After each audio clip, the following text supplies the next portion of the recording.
May 1706. The War of Spanish Succession is raging, and the balance of power in Europe hangs on a knife's edge. The French army, urged on by the Sun King himself, has left the safety of its defensive lines.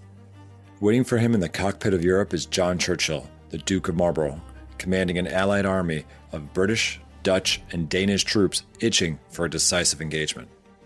What follows at the unremarkable Belgian village of Ramillies is a tactical masterpiece, featuring brilliant battlefield deception, a commanding general fighting from the very front, and a massive, earth-shaking clash of 25,000 cavalrymen.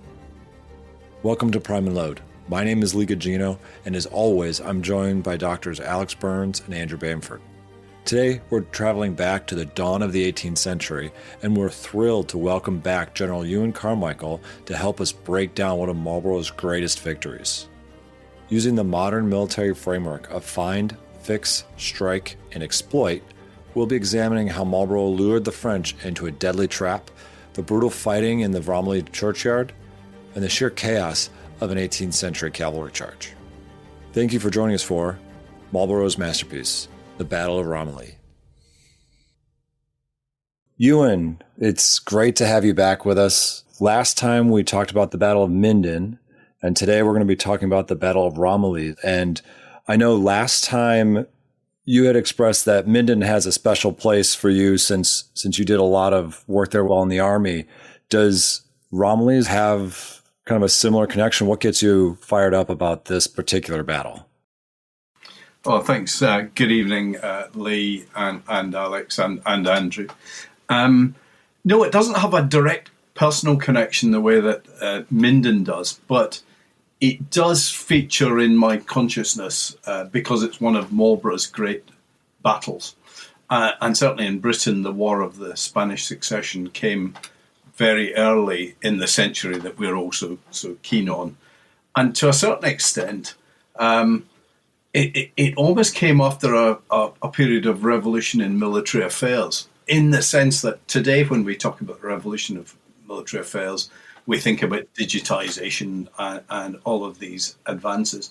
Well, in Marlborough's day, something almost similar had happened with the advent of the socket bayonet, the flintlock musket, and the cartridge. So you turned every infantryman into simultaneously a musketeer and a pikeman.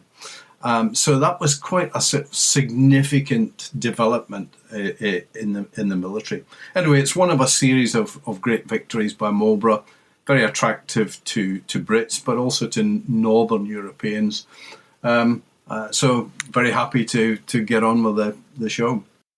Awesome. And we're in a new conflict that we haven't covered in the show yet. Sure. Can you give us a brief kind of summary? What is this conflict about for those of us on this side of the Atlantic who may or may not have heard of this war? Yeah, okay. Well, it started in 1701 and lasted for 13 years. And it was, to a certain extent, a global conflict. So there were campaigns fought in the Low Countries, that's modern Belgium and the Netherlands, Spain, Italy, Germany, and at sea. It was triggered by the death of a childless Habsburg monarch in Spain, King Charles of Spain, and he bequeathed the crown of Spain to a Frenchman, Philippe, the Duke of Anjou, who was the grandson of King Louis XIV of France. And France was the superpower of the age in European terms. Louis XIV, the Sun King, was much admired. He was a glittering monarch, but at the same time, going with all of that glitter, he was also greatly feared. So when the prospect of France and Spain becoming allied reared its ugly head, initially Britain and the Netherlands stood slightly aloof and waited to see what happened. But Louis then suddenly seized some fortresses in the then Spanish Netherlands, today Belgium, and that immediately posed a threat to the balance of power in Europe. Now, balance of power politics was a philosophy of British politics at the time to defend the liberties of Europe. So Britain tended to put her weight onto the scales to support whichever was the weaker power if there was the threat of an overweening power or hegemony. And France was posing that threat. I need to add in, for the purists among us, at the start of the war, Britain, I talk about Britain, but actually despite the union of the crowns between England and Scotland, politically Britain wasn't a unified nation. So armies had separate establishments. There was a separate establishment for England as there was for Scotland. This is directly before sort of the Act of Union, the battle that we're talking about takes place, and so it was, yeah. The union of the political union was 1707, and at the early period of the century before, we'd had the Glorious Revolution, which was effectively the expulsion of King James II, who was a Catholic monarch. This was in the period after our own internal civil wars in Britain. And he was replaced by William III, who came across from the Netherlands. So there was a change in the monarch from Catholic to Protestant. And at the same time, Marlborough was tied up in that, because in some of the earlier conflicts, the Monmouth Rebellion, he had supported James II and helped to put down the Monmouth Rebellion. And then he'd switch sides when William III came over. And to a certain extent, although he was a very attractive character, Marlborough, he was never fully trusted because he had changed sides. And we know that he maintained communications, friendly, cordial communications, with Jacobites who were in exile, principally, again, in the Low Countries and in France and in Italy. So a complex man was Marlborough. So this battle takes place in 1706, but it's a really long conflict. Can you kind of give us a roadmap from the beginning of the war up to the actual start of the campaign where Ramillies actually takes place? Yeah, no, of course.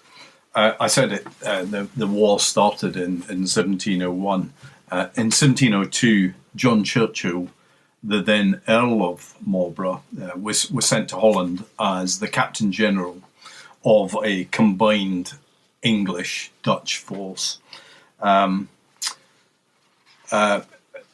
Basically, the French aim was to keep Marlborough bottled up in the Spanish Netherlands, modern Belgium.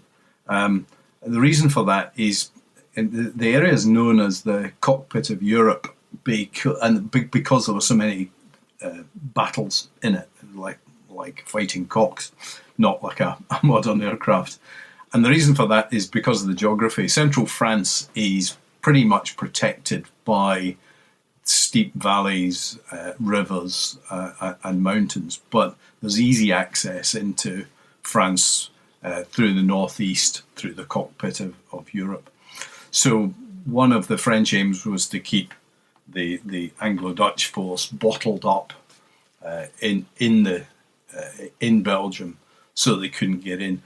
Later on, de Gaulle called the Cockpit of Europe the Fatal Avenue, because there was a pretty straightforward east-west route into France along the river valleys. So the intention was to prevent Marlborough getting into France and running amok. In 1704, the British and the Dutch captured Gibraltar, which was the gateway to the Mediterranean. And for our American listeners, Gibraltar is still a British overseas territory, which it was awarded through the peace process at the end of the War of the Spanish Succession. 1704 was also an important year because of a particular battle, and that was that the French were possibly going to try and strike at Vienna, the Austrian capital, to take out effectively the Grand Alliance contender for the Spanish throne. And in order to prevent that, Marlborough marched 350 miles down from Belgium down towards southern Germany, met up and formed a great partnership with Prince Eugene of Savoy, or Prince Eugen as the Germans would call him, and together they won a stunning battle at Blenheim, which may be known to your listeners. At a cost of about 12,000 men, Marlborough inflicted a really crushing defeat on the Franco-Bavarian force there. They suffered about 27,000 casualties. Now, a key part of the Battle of Blenheim was that Marlborough struck at the French flank, forcing them to draw off reserves from the centre, and then struck right through the centre. And that was a technique that we know Napoleon studied later and relied on quite a lot. Later on in the War of Spanish Succession, the French became a wee bit more used to Marlborough's tricks, and although he won all his battles, they became more attritional as time went on. Anyway, he won this great battle at Blenheim and was awarded a palace back in Britain in recognition of that. But he suffered politically because the Dutch and the Danes, rather than seeing the bigger grand strategic picture that he could envisage, were more interested in their own local, I would call it parochial, protection. So the scope of his operations became quite limited in 1705, and he was quite frustrated by that, to the extent that he famously sent a basket of fine wines, cheeses, and fruit to his opposite number, Marshal Villars of France, apologising for not having offered him better sport that season. Anyway, because of his setbacks in 1705, political setbacks, Louis thought there was an opportunity to get at Marlborough.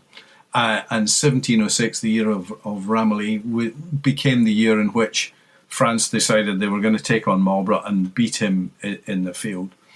And Louis selected a childhood friend, Marshal Villars, to be the field commander.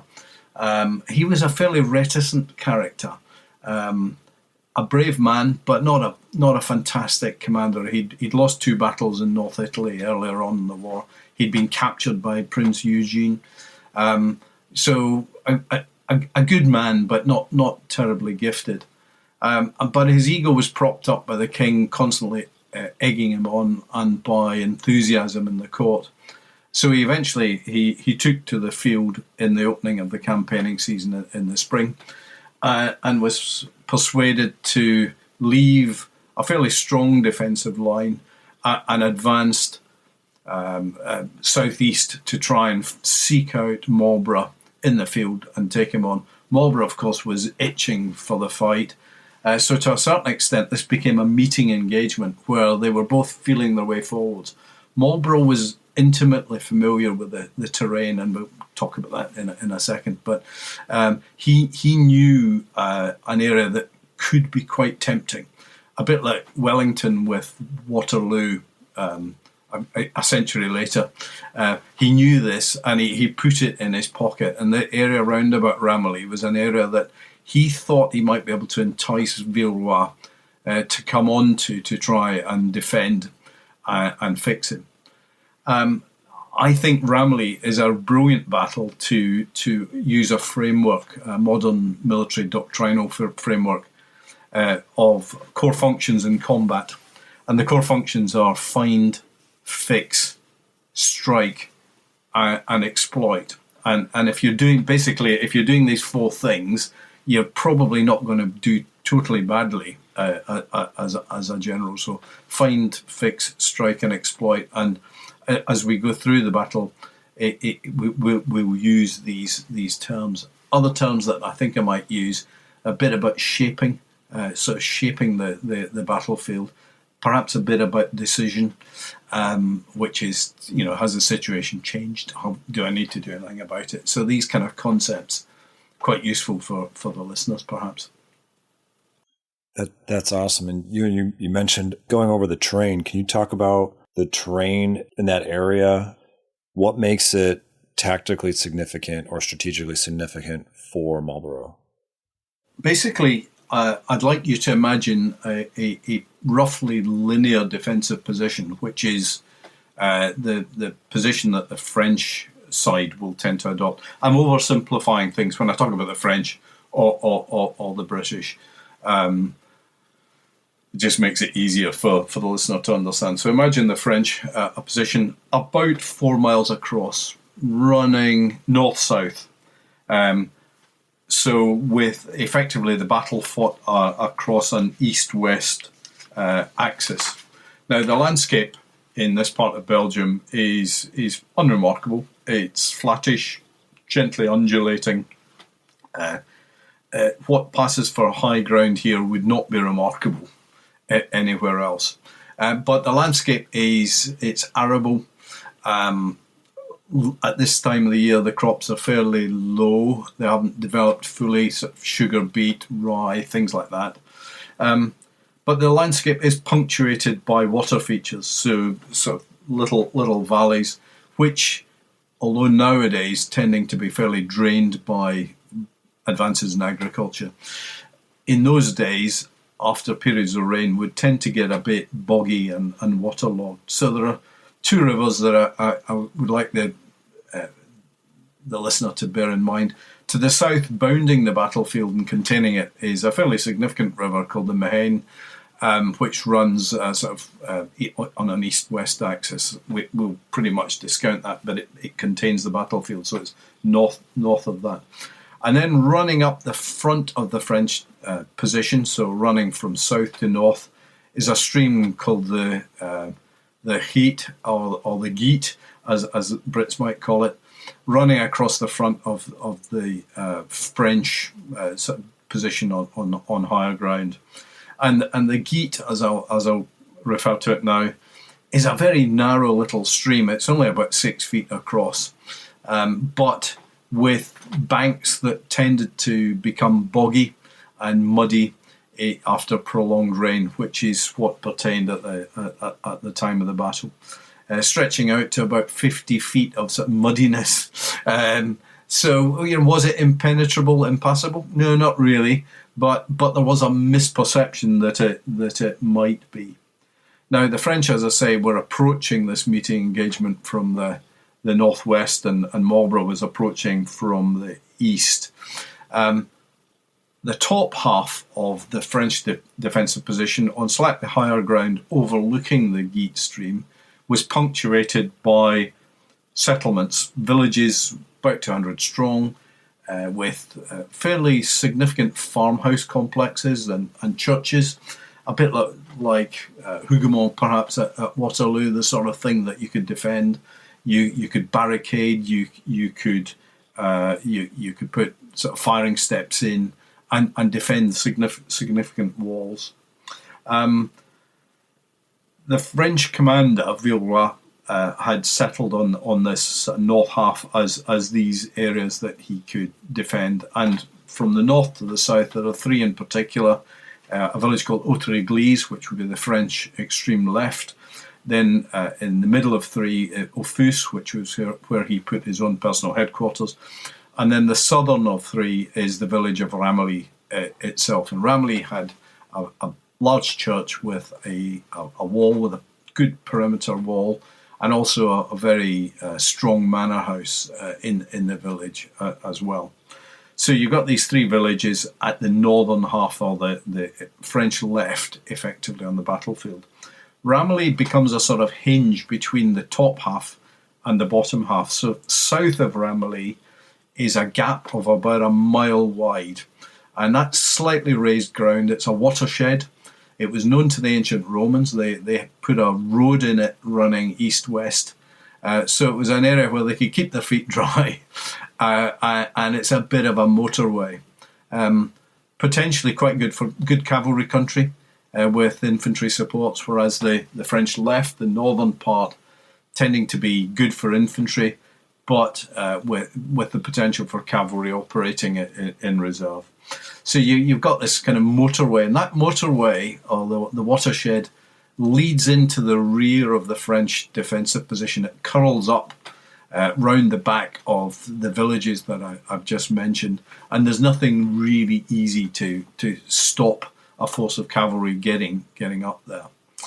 The plain that I mentioned behind the French defensive position has one notable feature that stands out to the eye, and that's a Bronze Age burial mound that stands up proud from the terrain.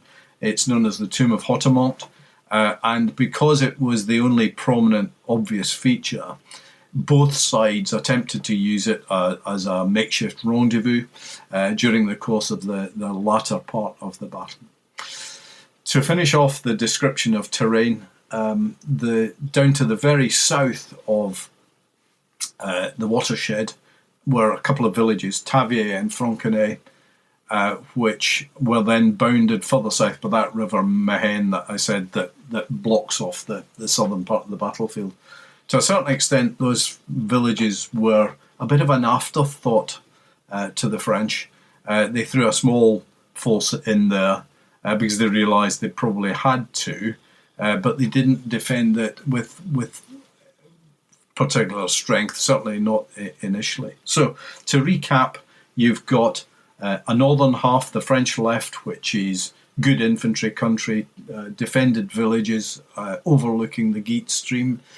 And then the southern half, you've got the watershed motorway, as I'll describe it, with down to the very bottom these afterthought villages.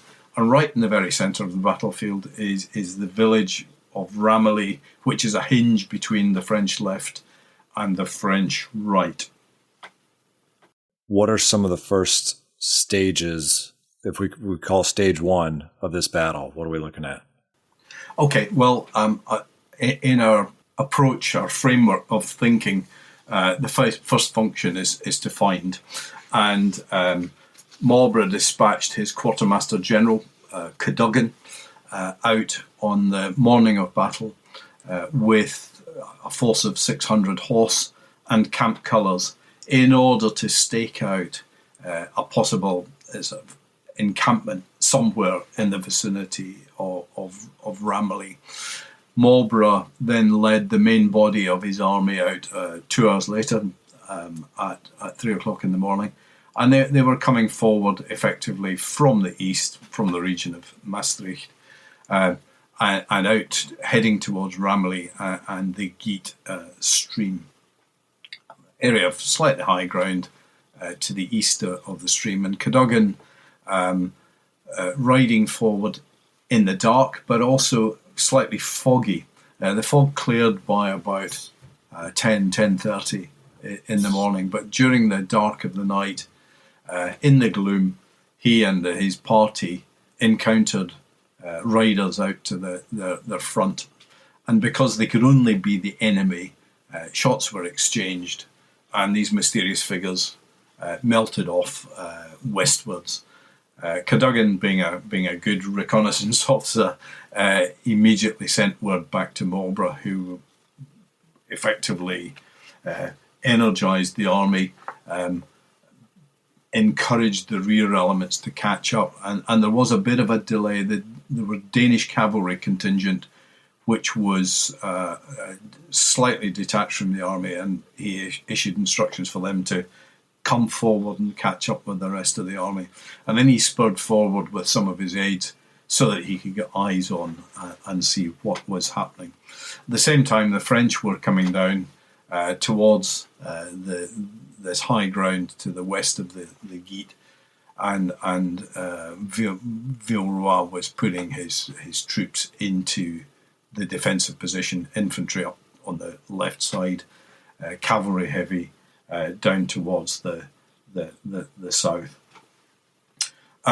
As the mist cleared, the French army was revealed to Marlborough, and he wrote later that he never saw them looking so good as on that morning, partly because they possibly looked imposing as an army, but also I suspect there's a hint of him delighted that they're falling into this trap of occupying the ground on which they'll later be pinned and fixed.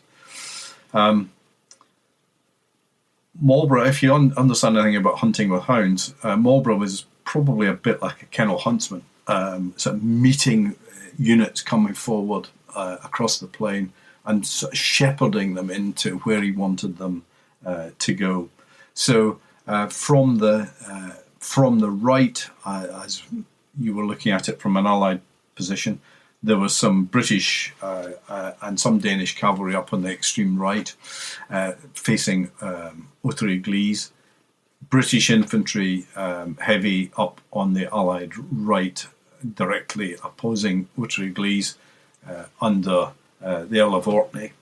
And then a large, heavy concentration of infantry opposite Ramillies, a grand battery of some 30 24-pounders, so that's a lot of artillery, but also a whole pile of infantry, Dutch, German, Protestant, Swiss, and Scottish infantry as well, about 30,000 men.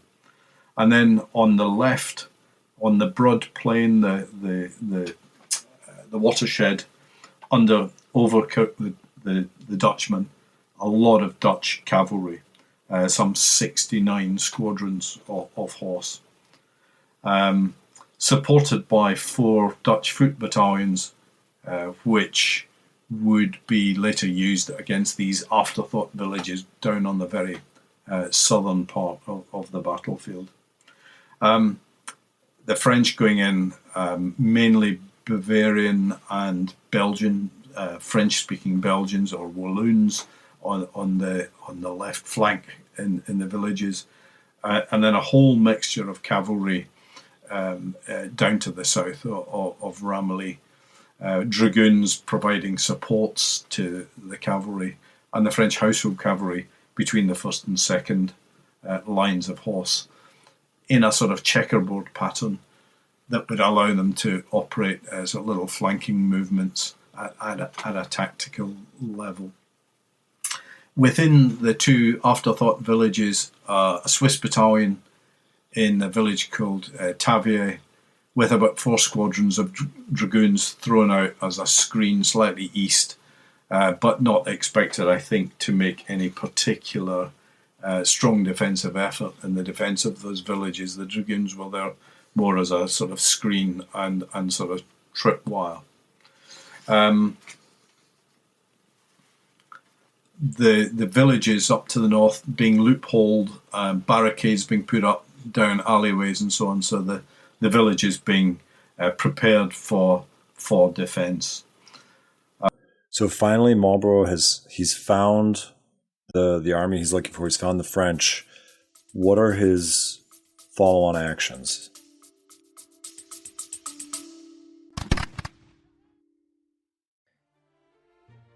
Hello listeners, this is Andrew. We often say that history is written by the victors, but on this show we know it's actually written by the supply lines, by the weather, and by the difficult decisions made inside the command tent. Sometimes the most interesting part of our recording session isn't the battle narrative, it's the 20-minute debate or analysis we have between the key actions. If you enjoy those what-if moments, I invite you to become part of the Prime and Load War Room on Patreon. For the price of a pint, you can hear the conversations that usually end up on the cutting room floor. You'll also get access to our newsletter, The Orderly Book, as well as exclusive bonus episodes that cover topics we typically don't get to on the main show. So if you're the kind of person who's looking for more 18th century warfare, join the Prime and Load War Room at patreon.com/primeandload.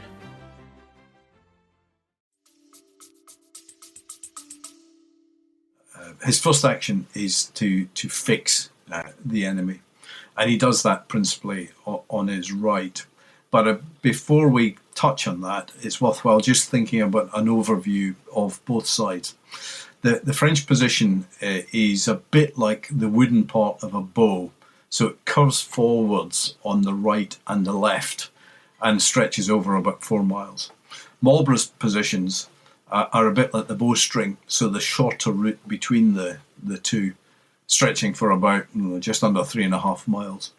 So relatively speaking, to move forces within an army, Marlborough has the shorter distance to move, and the French have to go round on exterior lines, round the outer part.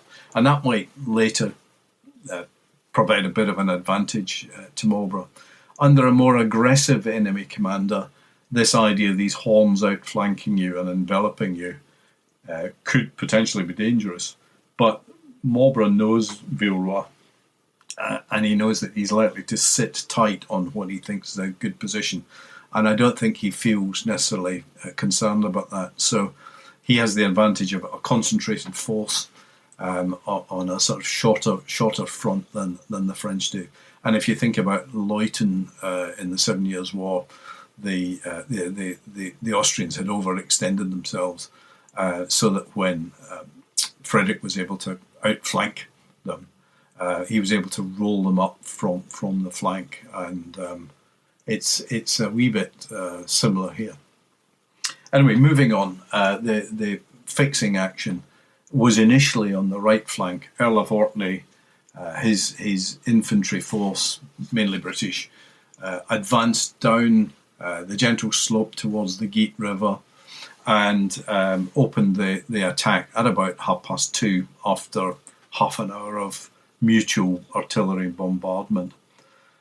Earl of Orkney's first line, about 5,000 infantrymen, they crossed the Little Geet and advanced up the boggy slope, having used fascines, bundles of straw and twigs to get across the Geet stream. They encountered the Walloon and Bavarian infantry, who outnumbered them. And after a musketry engagement, they were forced backwards across the Little Geet. Now, Orkney, in fixing Villeroy's left flank, he didn't know it at the time, but Villeroy had been encouraged by King Louis to have a particular care for that part of the line which will endure the first shock of English troops. So Villeroy became fixated on his left to his disadvantage.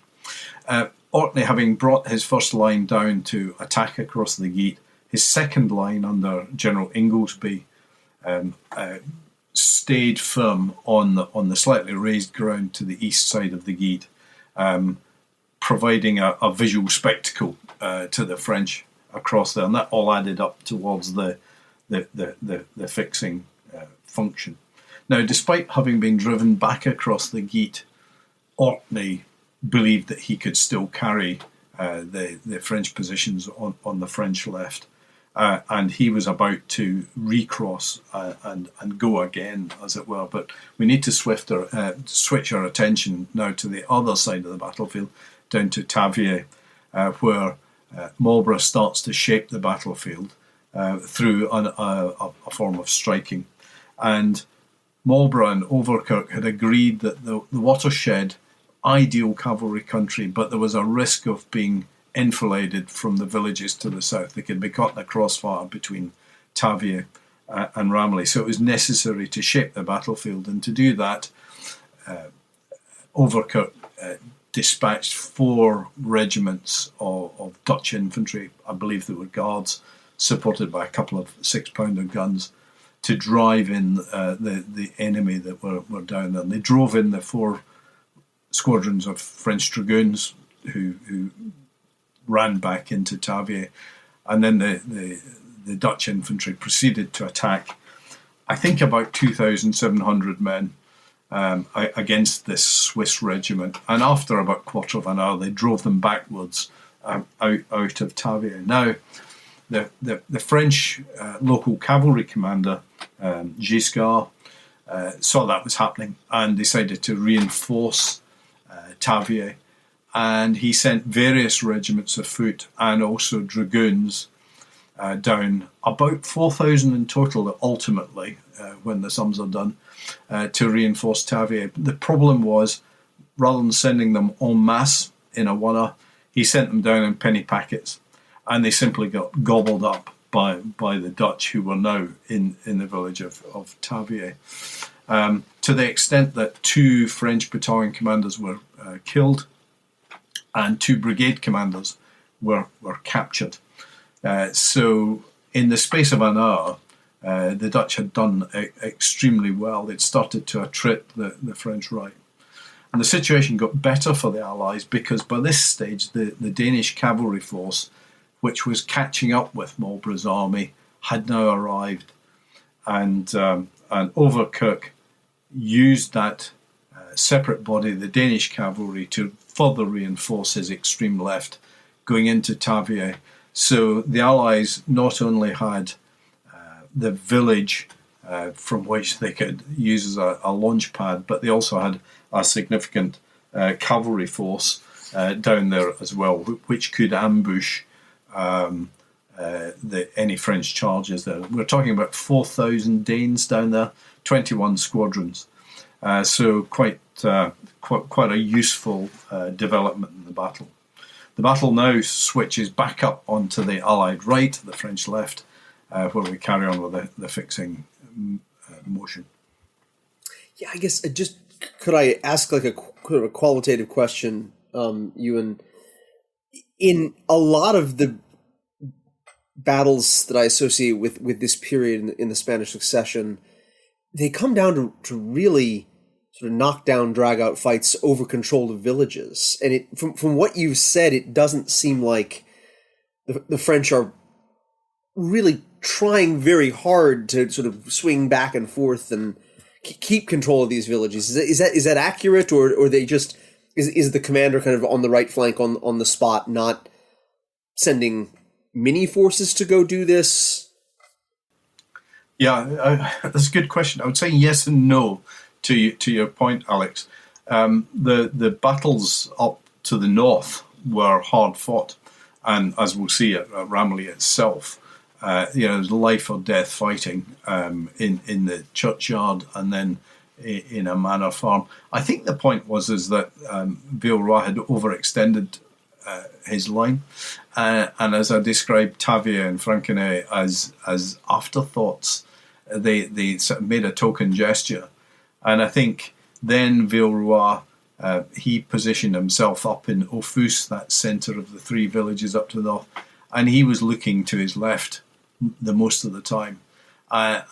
So having done a little bit about the south, he personally was engaged to the north, and it was his subordinate commander who was trying to patch up that failure down to the south. And so you said before our focus is shifting back over to the British right, French left. What's happening on that side of the field? That's correct. Well, we're continuing the fixing action. So we left it that Orkney had been driven backwards across the Geat, but was about to go again, and that's exactly what he did. He recrossed the Geat with 17 battalions and attacked back up the slope towards the villages of Outre-Église and Offus again. And even further right, slightly further right, British horse, so Scots Greys, Enniskillen Dragoons and Lumley's horse were starting to penetrate and get around towards the north. And to a certain extent, Orkney was becoming successful. He was making inroads on the defence, particularly at Outre-Église. And that's not what Marlborough wanted. Marlborough simply wanted Orkney to fix and pin the French in their positions. So he sent a succession of his aides to call Orkney off. And Orkney's blood was up. He didn't want to go back. One of his subordinate commanders was a Major Blackadder, for British listeners. And Blackadder was incensed, because he felt that they could get back. In the end, Marlborough sent Cadogan, his very trusted quartermaster general, to remonstrate with Orkney. And apparently they had an argument with rounds flying around their ears. And Orkney was able to convince, Cadogan was able to convince Orkney that all Marlborough wanted them to do was to have this effect of fixing on the French left. So Orkney, perhaps against his better judgment, was persuaded to withdraw again. back across the gate and reascend to the opposite slope, the high ground. Inglesby's second line drew back off the top there, allowing Orkney's first line to regain the top, about turn, and then hold position up there. Inglesby's line, meanwhile, falling back from the crest, may have left coloured parties on the crest in order to aid the deception. But either in dead ground or just masked from view, Inglesby's line was ordered to turn to the left and move down towards the Allied centre. And 2 brigades of Allied cavalry were similarly moved down. So there was a rippling effect along Marlborough's line, shifting from the right down towards the centre and ultimately towards the left. To develop further a wee bit about Marlborough's thinking, he knew that if Orkney's line broke through the villages up at Outre-Église, they would be prey to the sort of 50-odd squadrons of Bavarian cavalry that were waiting on the open plain behind the French defensive line. So ultimately, in the arithmetic of the battle, whilst they might initially have been successful, then they would have been chopped up and wasted. So fixing on the French left was all that was required of Orkney. So I've mentioned the fact that there's this ripple effect of a force moving down from the Allied right down towards the centre and then towards the left. And that's a key part of the battle. Now, having walked the ground, I think, to be honest, that just the visual effect of the first line and the obscuration caused by gunsmoke would be sufficient to mask the second line shifting its emphasis down towards the centre.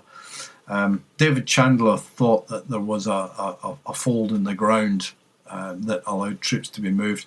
Having walked it, I'm less convinced by that. I don't think it matters. The point was that Marlborough shifted from his right towards his centre.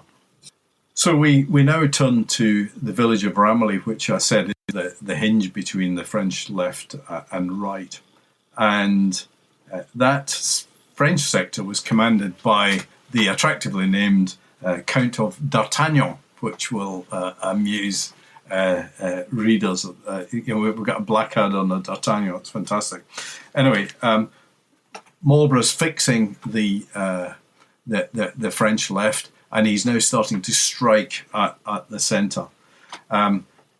D'Artagnan has some 20 battalions in Ramillies, French, Italian, Bavarian Guards, a battalion from the Bishop of Cologne or Cologne's estate, and as I said, Irish Jacobites with Clare's dragoons. A lot of artillery fire going on, had been going on since the start of the battle. And the church steeple was destroyed. Now was the time to launch an all-out infantry attack on Ramillies itself. Marlborough used his younger brother, Charles Churchill, who was a general of infantry, to begin a series of brigade attacks, 4 brigades of foot, coming on in successive waves.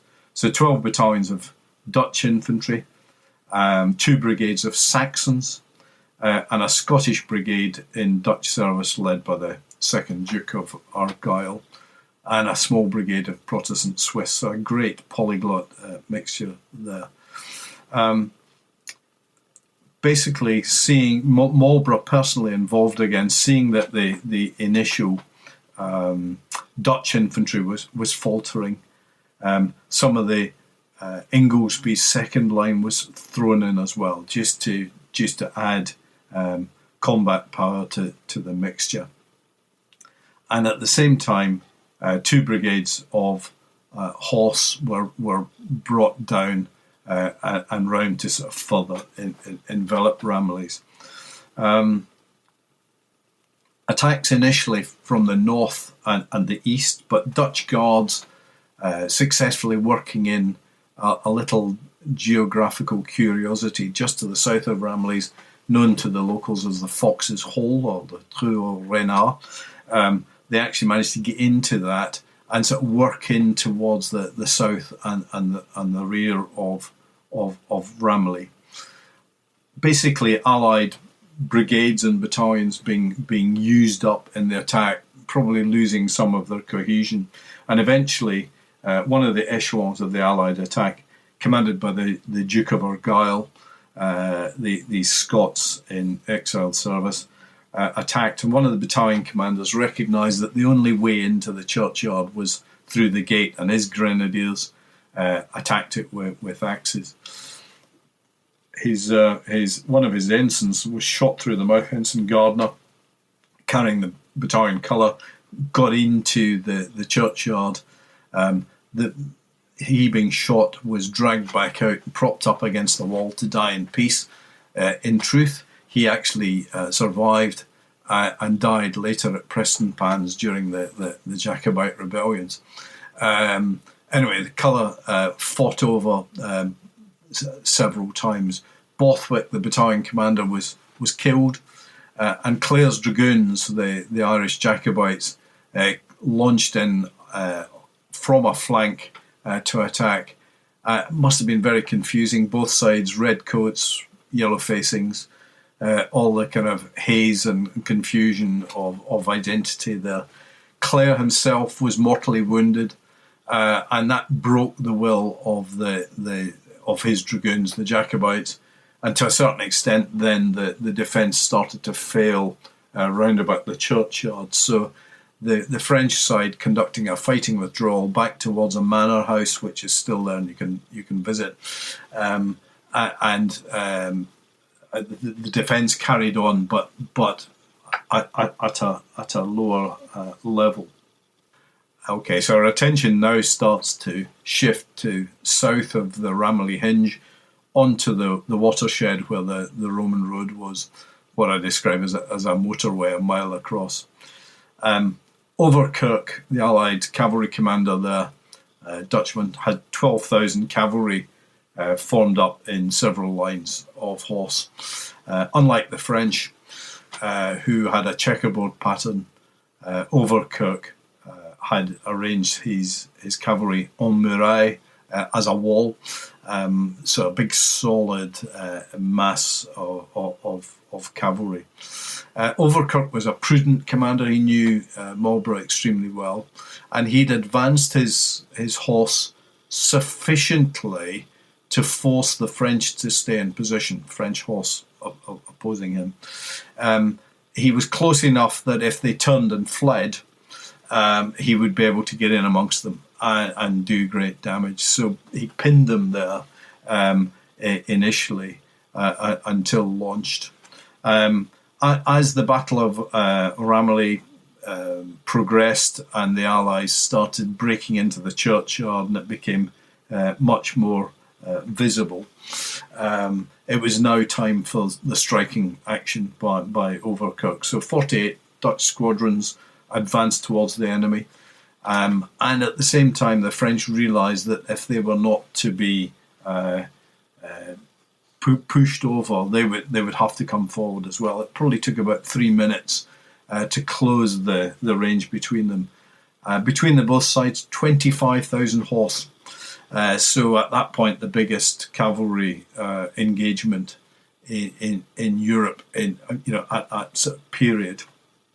And if you can imagine the Kentucky Derby, or in Britain the Grand National, and that sort of visceral effect of horses' hooves and so on, it must have been something to see and experience.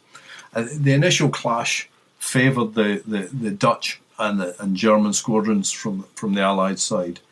And that was exacerbated by the fact that Giscard on the French side had been stripping some of his infantry supports out to go down and patch up the defence of Tavier. But the battle ebbed and flowed.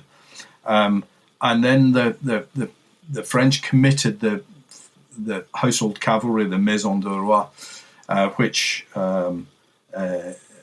really added weight to the French counterattack.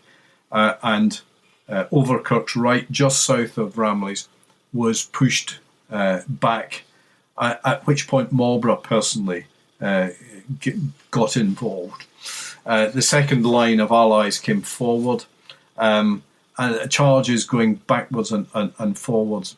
But Marlborough wasn't the kind of commander to sort of sit and observe from a hilltop. He was up close in all of this, and apparently at some point during this counter-charge, his horse refused when he was trying to make it jump a ditch, and he was thrown over the horse's head and dismounted, and then charged by Frenchmen who recognised him. And he had a bit of a foible. He didn't like wearing the big heavy riding jackboots. He preferred wearing shoes and cloth gaiters. So fortunately he was able to sprint and take refuge under the bayonets of probably a Swiss Protestant regiment. One of his aides, Captain Molesworth, lent him his horse, and then another aide, Colonel Bringfield, came down, bringing one of Marlborough's personal string of horses down. And as Bringfield dismounted himself to assist Marlborough up into the saddle, Bringfield was messily decapitated by a cannon shot. So it shows that this commander was certainly in the thick of it. But Marlborough was able to retain control, and he brought down, I mentioned that there were a couple of cavalry brigades that had come down from the Allied right. He now tipped them into the action. That was 39 fresh squadrons. So effectively, both sides starting to use up the reserves, and whoever had the uncommitted reserve would probably win this engagement. Add to that the Danish cavalry that had come forward to the very southern village of Tavia was now also able to contribute from that southern flank. So the balance was shifting in favour of the Allies. And with this extra cavalry joining in, the French cavalry started to melt away, looking for a visible rendezvous where they could rally. And that bronze burial mound that I mentioned, the tomb of Hautemont, stood out to Giscard. He thought he might initially rally them there, but the pressure on his cavalry force was such that they were still melting away. It was difficult to make them rally.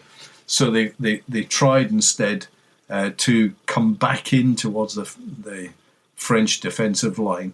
And we know that D'Artagnan threw out 5 battalions to create a dogleg out behind Ramillies, on which the French horse might be able to rally.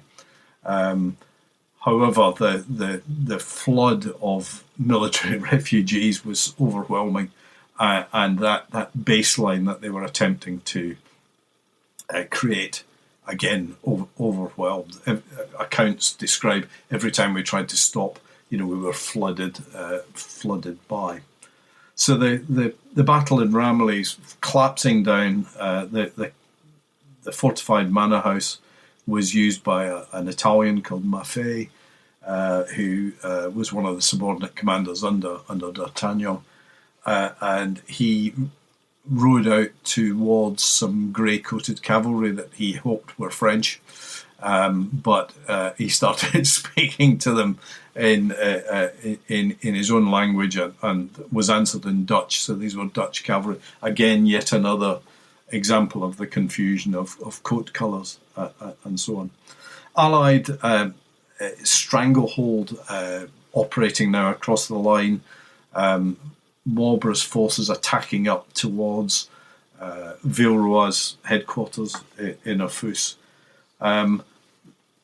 Villeroy still had a significant cavalry reserve behind on the left, but that had been impeded by the fact that in the rush to get to the defensive positions, the French had simply dropped off their baggage, wagons and packs and so on. So the terrain was a bit of a jumble and very difficult to interpret. At about 6:30, a brief halt was called for about half an hour, I think both sides drew breath, the guns had a brief chance to sort of cool down slightly, perhaps. But then the Danish cavalry in particular, their blood was up. Reports had come of Franco-Bavarians having massacred some Danes in northern Italy a short time before, so they were not in the mood to take prisoners. Switching our attention back up to the north again, Orkney's foot had now started coming back down off the high ground and was attacking Otriglis. The Allied horse was working its way around the French extreme left. As I say, regiments with great names, Scots Greys, the Inniskillen Dragoons, overthrowing Bavarian horse guards, capturing kettle drums, the equivalent of capturing the colours. And there are accounts even of black musicians on the French side being captured by the Allies and promptly recruited into the Allied regimental bands. We've done find, fix, strike, and we're now into exploit. Marlborough had listened to this podcast, so he knew that the other thing he needed to do was to exploit. And effectively, the Allied horse was now off the leash, pursuing the French army back up to the next major river obstacle, the Dial, until it was dark. And Marlborough, personally involved in the pursuit, basically called off the pursuit round about midnight, we gather.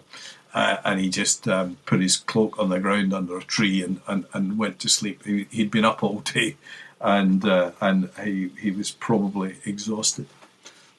We've been kind of singing Marlborough's praises throughout this episode, and rightly so. Like Alex said, he won our top commanders bracket. What do you think would be a good takeaway for modern leaders or military professionals from a battle like this? I think that there are several lessons. I think, I'm just thinking on my feet here, but the first one was Marlborough instilling what his intent was through his aides and making sure that was communicated to subordinate commanders. I think that's a key one. Underpinning, though, his campaign, Marlborough was a very able logistician. The people jokingly say amateurs talk tactics, professionals talk logistics. Marlborough was interested in logistics, personally interested in logistics. And I think that sprang from his experience as a soldier.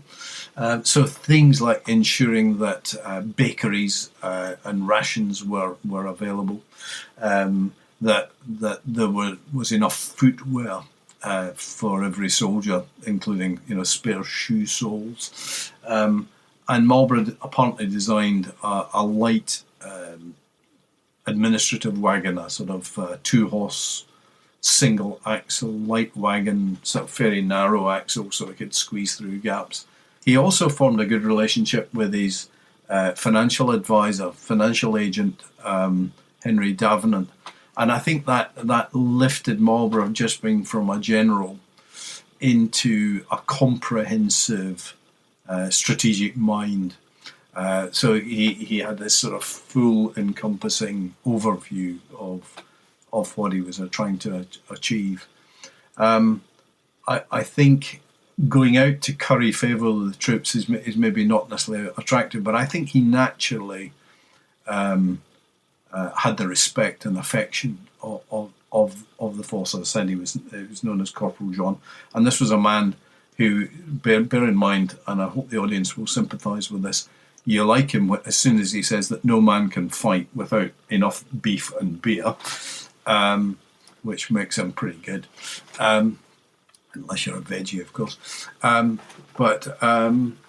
Yeah, and then sort of in terms of the combat, the feint, the find, fix, strike, exploit, core functions. If you're doing them and achieving them, you're probably not far wrong.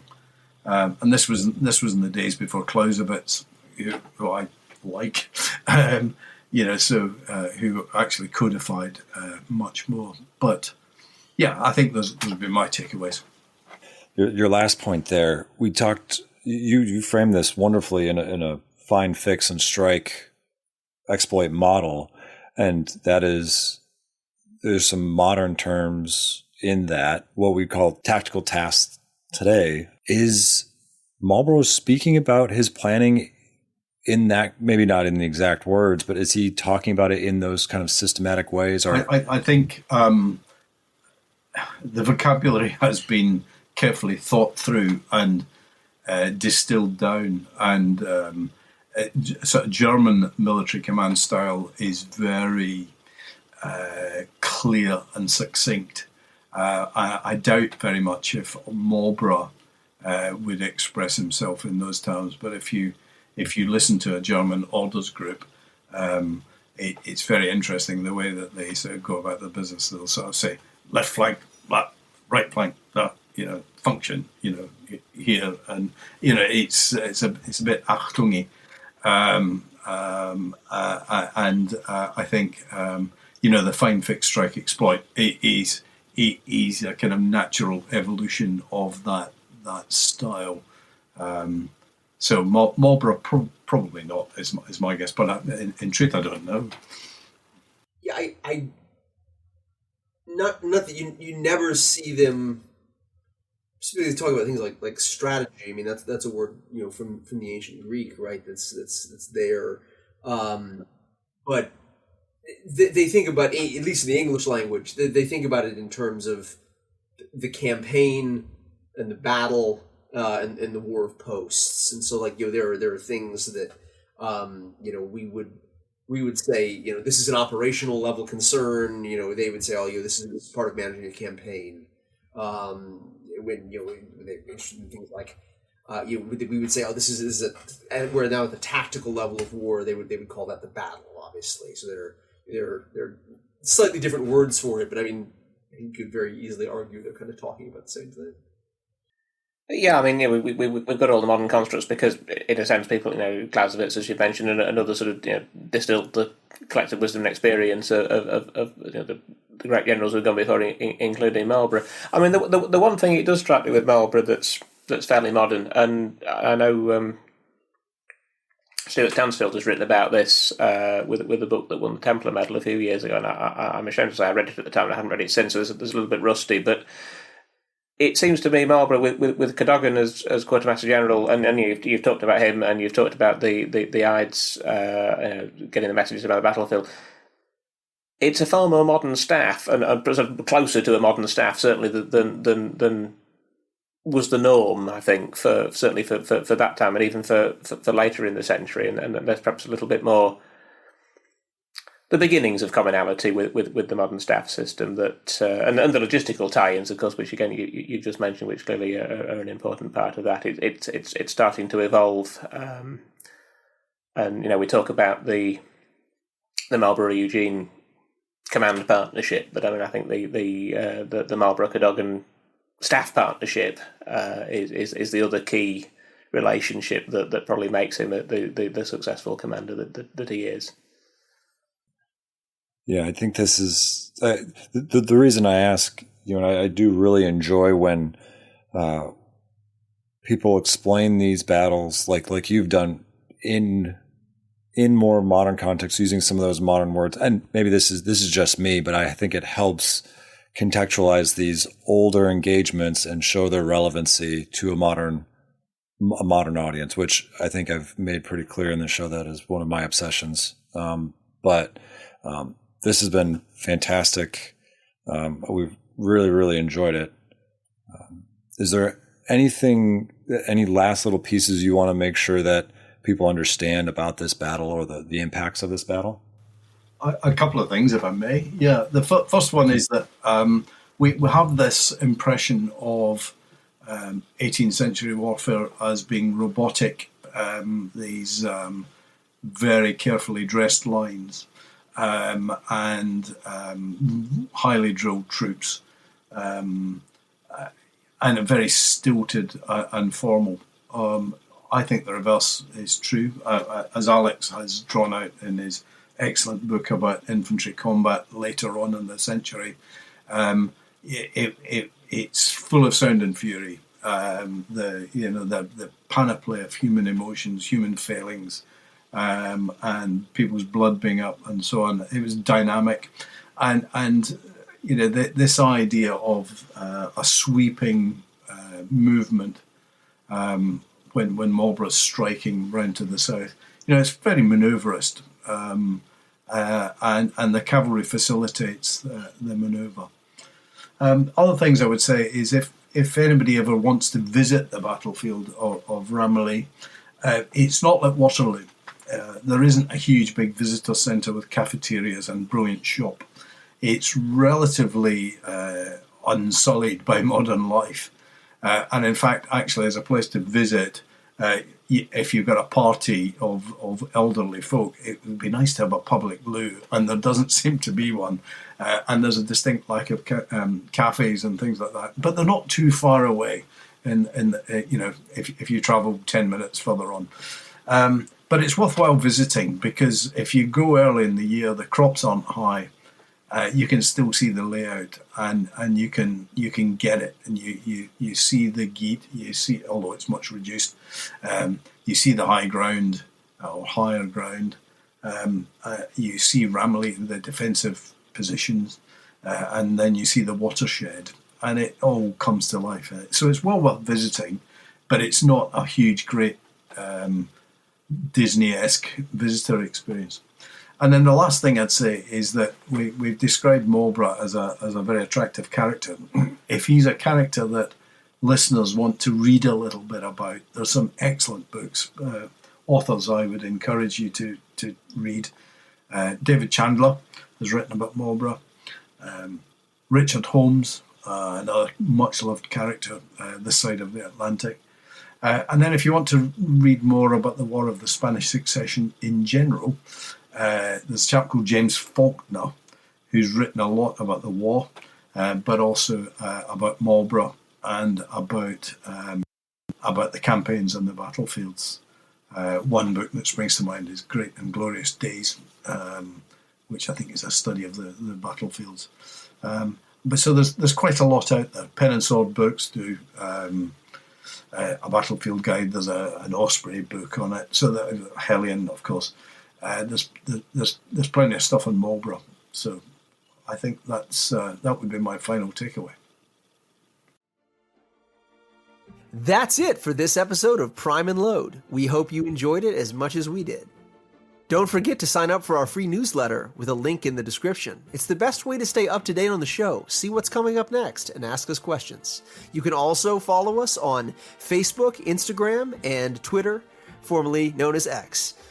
This episode was hosted by Drs. Alexander Burns and Andrew Bamford. It was produced by Lee Gugino, music by Brianna Tam, Artie Sun, and Adrian Berenegger. Prime and Load is a Historic Studios podcast.